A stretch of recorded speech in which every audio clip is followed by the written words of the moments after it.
To inspect or replace the drive belt on your Switchback Assault 146 with an 850 engine, follow these steps.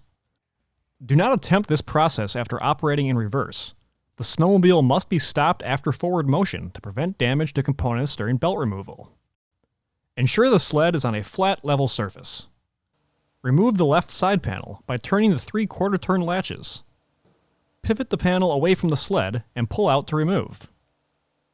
If needed, rotate the driven clutch counterclockwise 1/4 of a turn to disengage reverse. Then, set the parking brake.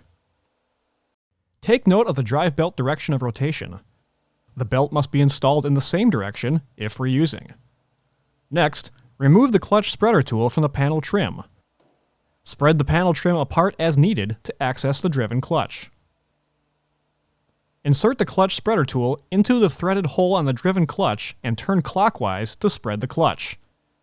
If the tool does not turn readily, rotate the driven clutch an additional 1/4 of a turn counterclockwise and try again. Next, carefully walk the belt off the driven clutch and remove it from the drive clutch.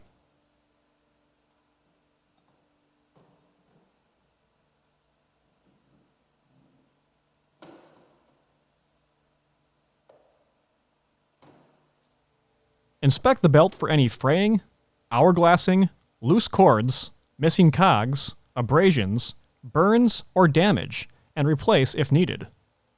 Before continuing, clean the area around the clutches thoroughly to prevent damage to vehicle components.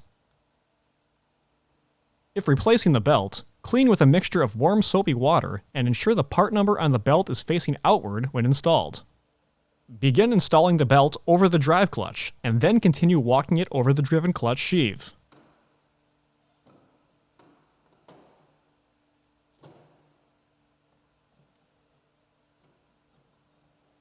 Once installed, spin the belt clockwise while removing the clutch spreader tool to help seat the belt.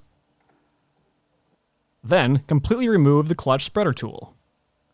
Reconnect the side panel trim and reinstall the spreader tool. Next, reinstall the side panel by inserting the upper tab and pivoting in to engage the lower tab. Finally, latch the 3/4 turn latches to secure the panel. For more information, see your authorized Polaris dealer or visit Polaris.com.